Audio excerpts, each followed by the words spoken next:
Production funding for Behind the Headlines is made possible in part by the WKNO Production Fund, the WKNO Endowment Fund, and by viewers like you.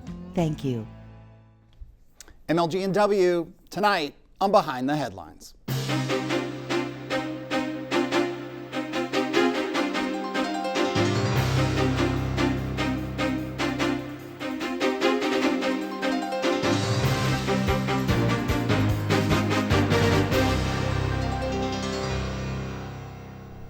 I'm Eric Barnes with the Daily Memphian. Thanks for joining us. I am joined tonight by Doug McGowan, President and CEO of MLG&W. Thanks for being here again. Glad to be here, Eric. And Ursula Ben is VP of Corporate Communications for MLG&W. Thanks for being here. Hi, Eric. Thanks. Along with Sam Hardiman, reporter for the Daily Memphian. We're going to talk about a lot of things today. We're going to talk about a Plus One program you all have and some helping people during difficult times. We're going to talk about new substations, infrastructure. We're going to try to get to tree trimming, which is important. We want to get into the weeds, literally, of things. But I want to start with xAI and power demand. And we're however many months since xAI, I'll turn to you first, Doug, announced this plant. There's been a lot of controversy about it. There's been, what sort of power demands are going to need. When you look at xAI and you look at the power demands they have, and they're building another plant, and Sam will get into more of the details. There's talk, Google is looking at, across the river, outside your service area, but nationally, all these big data centers are getting built around the country with huge power demands. Do you look forward to that with dread, with excitement, there's an end in sight of how much power MLG&W can provide, these sort of big providers? What's your take on it? Sure. Well, it's an exciting time to be in the energy industry, that's for sure. So, and I think you said it right, Eric. This is not a local problem here in Memphis, Tennessee. It's a national and international. It's actually a global problem. The demand for electricity is growing at a rate beyond that, which we actually forecast. We forecast a load growth of about 1 to 1.5% a year. It's actually about 2.5% here in the Tennessee Valley. And across America, it's actually eclipsing what we had planned for as well.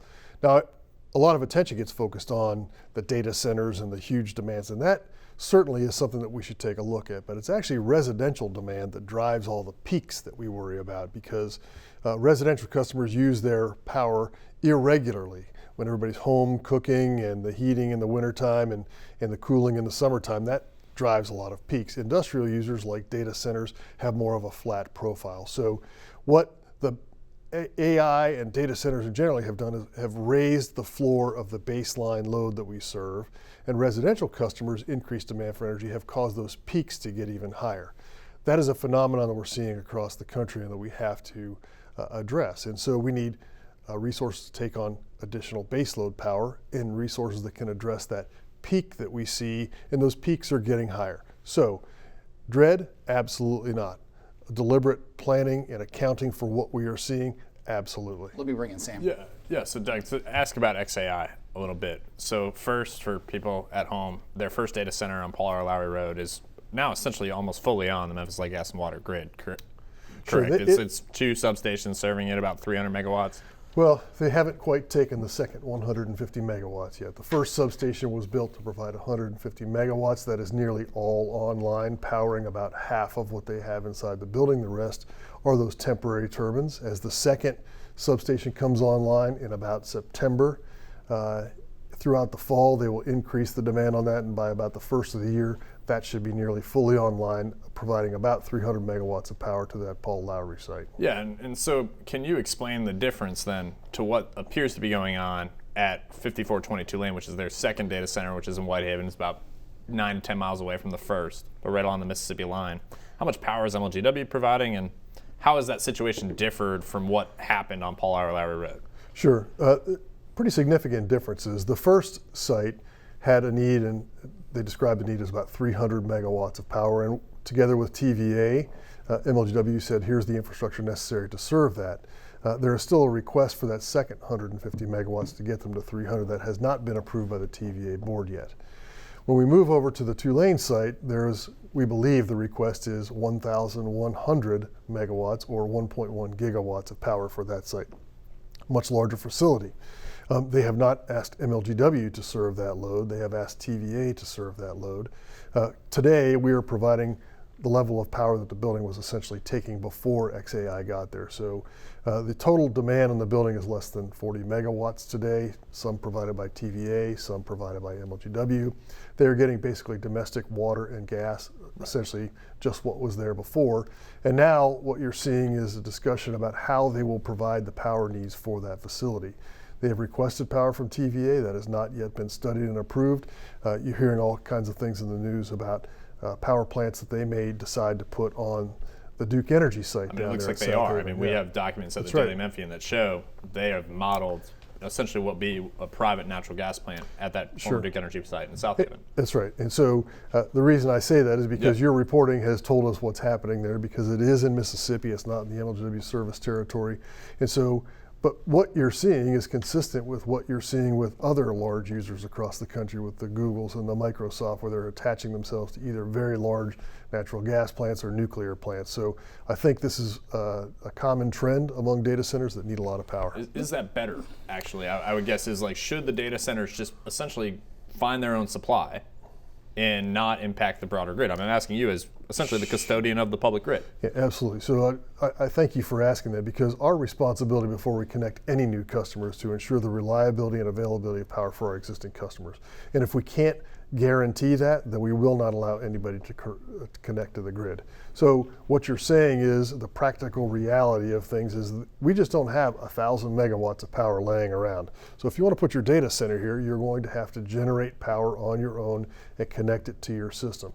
The question then becomes if you want to be connected to the larger grid for when your power plant goes down, and that is the technical challenge that TVA is working on today. Let me bring you and Ursula on this, and you were in this seat figuratively for many, many years, and in communications for Mayor Strickland and now at MLGW. When you look at this, both if you put your old journalist hat on, you look at your communications hat, you've been in public service. Is there just a failure to communicate on the part of XAI? I mean, you think about the protests from the neighbors, the questions about pollution. Are they using gas turbines? Are they not? MLGW is a player in this, obviously, as Sam has talked about and reported on very extensively, but it's not the only player in this. And there's just this sort of anxiety in the neighborhoods and worry, and sometimes that feeds into a level of, I think, misinformation or misunderstood information. Kind of give me your perspective on how this whole story has gone down and played out. Well, I would hesitate to chime in on how another organization is doing its communications. What I can say is that MLGW has been very forthcoming about our role in what is going on with XAI and our ability to provide them power. We've been very transparent, tried to have community engagement sessions so that people could ask their questions and get those answered. And we keep a live update on our website. When we do have news that is relevant to XAI, we put it at mlgw.com/XAI, and people can go there and get that information. We are aware about people's concerns about energy drain. They're worried about the water. We're here to make sure that we are responding to those concerns. But do you get questions from the public, from customers, from from constituents, as it were, that you can't answer? 100%. And what we tell them is that you should please go direct your questions to XAI directly. And Eric, I would just add to that for about the first year after this, essentially I was the only one talking, because we were being considered the resource for information. We were providing some power, we were building a substation, we had gas and water. I would say that without, as Ursula said, talking about how other people communicate, I implored our partners to communicate. I said, I can't be the only one because I can't answer the questions.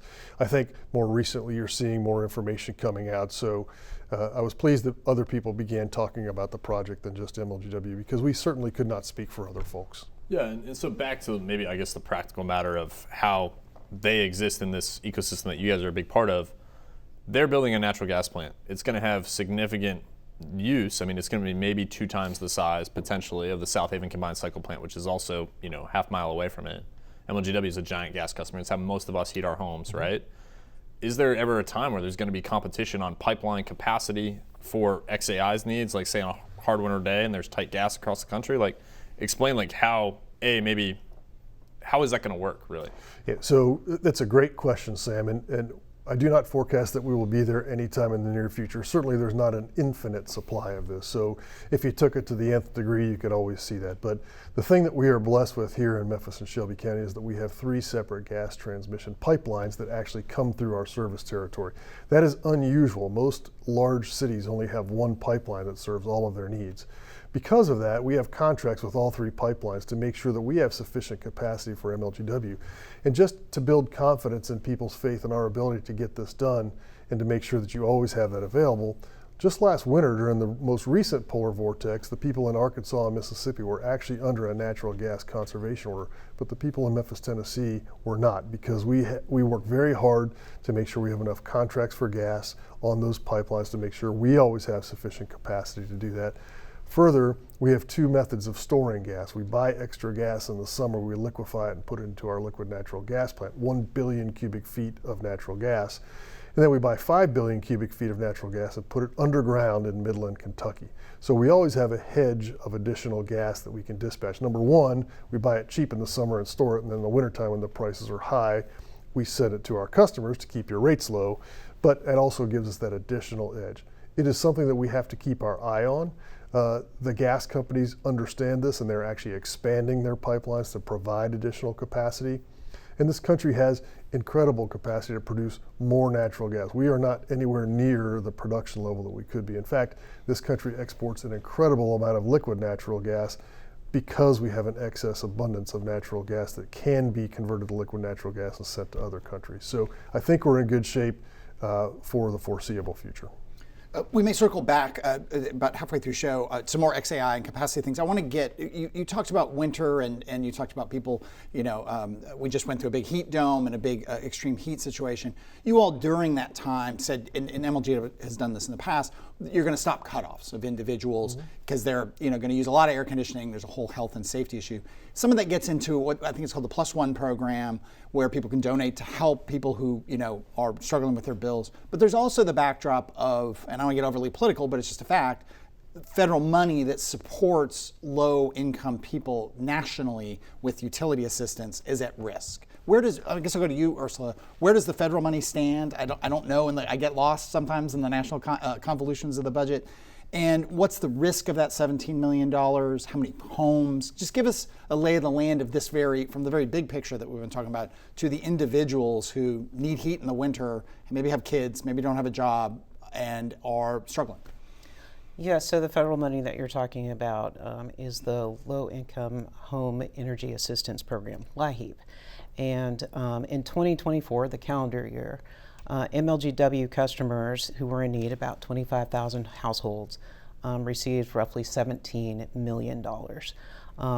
And, change in administration, they have different priorities. And so the thought is that there could be some changes to the LIHEAP program. Health and Human Services had some layoffs and some firings, and how that money gets distributed, what the program is going to look like in the future. There's some questions about that. And that actually prompted Memphis Light, Gas and Water to start thinking about, well, how do we find steady revenue for our +1 program? Our +1 program has been in existence for 40 plus years. MIFA used to help us actually administer that program. And in that time, it helped about roughly, it was $12 million distributed to about 50,000 households.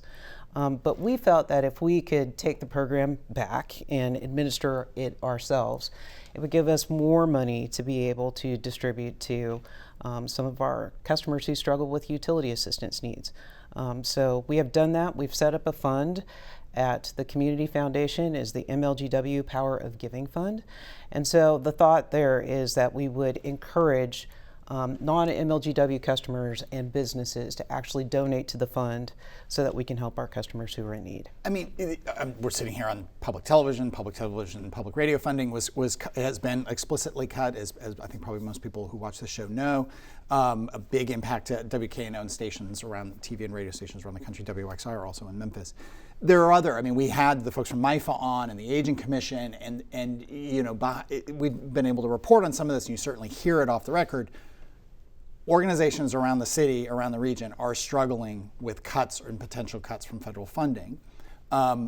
how do you line up against all those other needs? I mean, it's a lot of need that the federal government passes through, sometimes directly to Memphis, directly to people, or through the state to Memphis. I mean, how do you make the case when you're in line with a whole lot of other people and looking to philanthropies and individuals to fill these gaps? Well, it's certainly a challenge, but because there are folks competing for the same dollars. But the reality of it is that having the ability to heat your home, to make sure that the lights are on, is critical.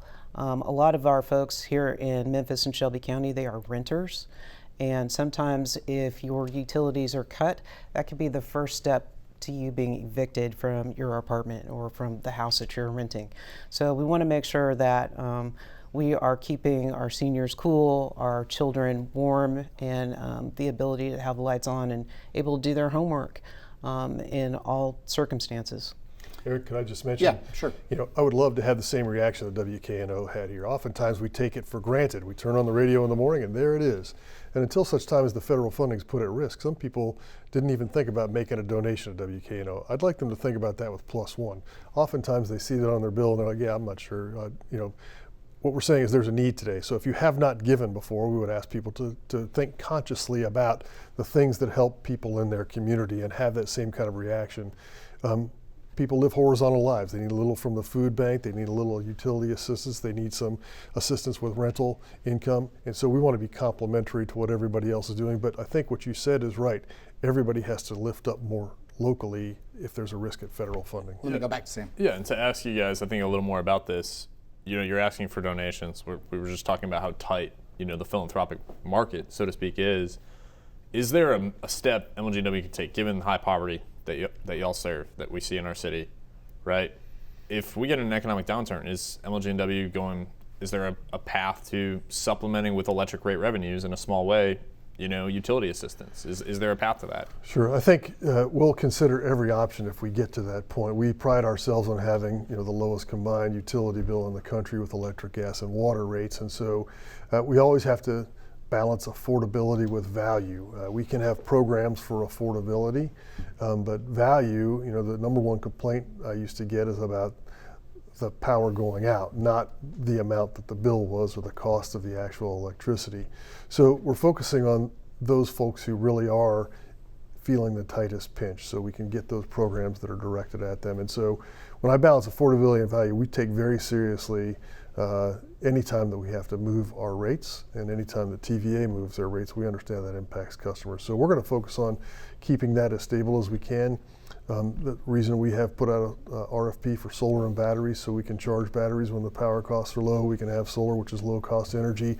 That has a net reduction on pressure for rates. Yeah, and where is the utility now on putting some solar and some battery on the grid? You know, where are y'all in agreement with TVA to be able to situate that once you get it, and then you Sure. issued an RFP, and you know, I've gotten responses, but we haven't had a winner yet. Yeah, we are still evaluating those, and so as the RFP goes, you get responses back, you evaluate them, you narrow it down to a field, and you have interviews to pick the best. So the question you had is, how do we interact with TVA? First, to put batteries in the system, we have the authorization to do that, and we just yesterday at the Board of Commissioners meeting, we passed a contract to allow a contractor to help us with the specific technical siting of that. So we will have large-scale utility battery storage within the next year on our system. The solar RFP is still being evaluated. We are working closely with the Tennessee Valley Authority because we do have an all requirements contract. I would tell you that things are changing. You've seen lots of dialogue in the paper. Even TVA's Valley Vision calls for local power companies to be adding to and putting power on. So it's not a question of if, it's just a function of when. And I'm very confident we're going to have that solar in our system soon. Two questions on solar. Do you know where you're going to put it? So it will be on, it can be wherever the solar developer would like to have it, if they and some have land that they have already identified. And there are some MLGW parcels that we own. There's some industrial parcels that we may put it on. Could it be spread out on multiple locations? Could be spread out. The most convenient and most efficient way is to have it next to your electric transmission lines so that you can connect it. And have changed it. We talked about the federal government. I mean, changes, the federal government has not exactly been pro-renewable energies. Does that affect what you're doing with these plans? Sure. So there are some, the investment tax credit and production tax credit all expire on July 7th of 2026. So any project that you have, solar or battery, you need to get underway and under construction so you can take advantage of that up to 40% tax credit. And that's what makes these programs make financial sense. So you guys are essentially going to be running the hurry up We are. because you got 11 months. Yeah. We are running the hurry up offense right now, Sam, if you will, so to get these projects underway. Yeah, and so you talked about keeping the lights on. It seems like just generally, but also looking at the outage map, when we see severe weather, the outage map doesn't look the way it used to. They were not reflecting so many outages. Why is that? Can you explain to people why the MLGW seems to be more reliable? Sure. Well, when I came, I was a part of the outage improvement team, and when I was with the city, and I understood the priorities there were to. And when Mayor Strickland asked me to come, he said, "We got to do something to improve the reliability." So, our team understands that reliability is job number one, and has to be. Our customers have to be able to count on us, and so we took some steps to improve that reliability. The first thing, as Eric mentioned, or we said we might talk about, is the tree trimming. And that is the most fundamental thing you can do is keep vegetation away from the power lines that are overhead, because when the wind blows, the power goes out because a tree branch hits that power line. We hadn't met our tree trimming goal in quite some time. I set about a course of saying we're going to exceed it and we're going to get back on the schedule, and that's exactly what we've done. Last year we exceeded the goal by 18%, so we got 118% of the goal. This year we're already at 134% of the goal, and we still have another month to go. So we'll get a 3-year trimming cycle done in about 2 years and 3 months. And the net result of that is the reliability you're seeing today. Taken together with the aggressive replacement of outdated infrastructure at our substations and in the field at our distribution system, since 2023, we've cut outage minutes in half, which is a dramatic change, and people are actually feeling that. But I also want to mention that I think people are also feeling like they know what's going on more, because Ursula and her team, we've also been deliberate about when the power goes out, people hate it, but what they really hate is not knowing why it's out or when it's going to come back on, or do you even know my power's out? And I think we've taken a round turn on that. We just a couple minutes left. We're going to try to race through a bunch of things we could do whole shows on. But on that, people do get frustrated when the tree trimming happens. Do you guys, have you changed your communication strategies with individual homeowners and property owners? So we're trying to be more proactive when we are going out and doing some of our service work, right? We want to tell people, hey, we're going to be in your neighborhood. A really good example of that is our Weaver to Gill project. We're replacing 96 and 85-year-old gas lines out there in that section of South Memphis, and we're very proactive in the communications. We had folks with t-shirts and QR codes on the back. We did door knockers and text messages and phone calls. So the idea is that in 2025, in the 21st century, people want you to tell them. They don't want to have to reach out to you and ask. Let me race through some stuff. The gray water plant that XAI has talked about helping, so basically taking water from the sewage plant, processing into, that it can be used by industrial use, by XAI, by the steel plant, and by the power plant down on President's Island. What's the status on that? It's underway. They've started clearing the land. The materials are on site. Again, we're not controlling that project, but I together with Mayor Strickland and Jerry Collins back at the time, we kind of initiated this process in 2016. We're glad to see it coming to fruition.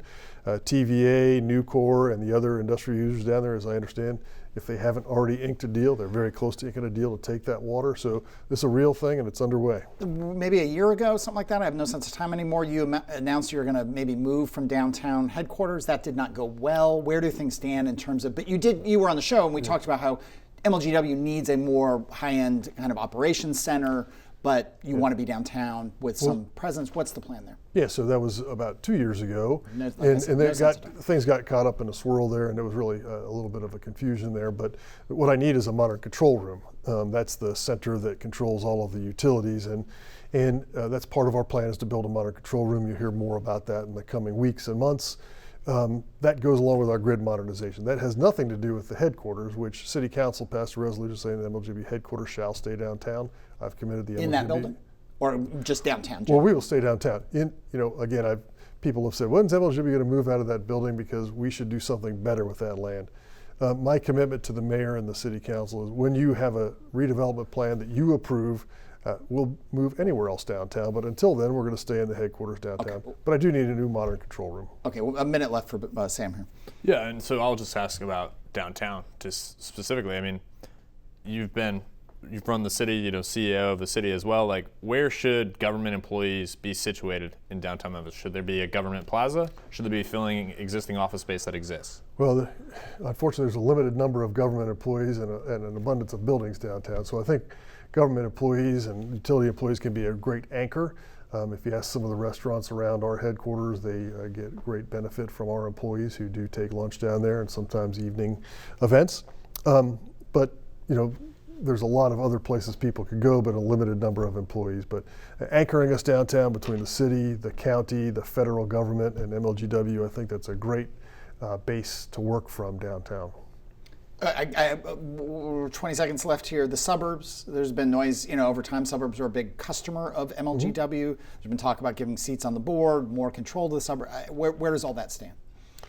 So we have 2 representatives who represent their non-voting representatives. We made an effort together, our MLGW Board of Commissioners made an approach to the Memphis City Council to ask if they would consider giving them voting. I think we moved that pretty far down the road.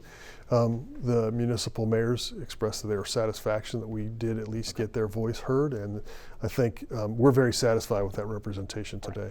That is all the time we have this week. Thank you for being here. Ursula, thank you so much for being here, and Sam as well. If you missed any of the show today, you can get the full episode on YouTube, The Daily Memphian, WKNO.org, or you can download the full podcast of the show wherever you get your podcasts. Thanks very much. We'll see you next week.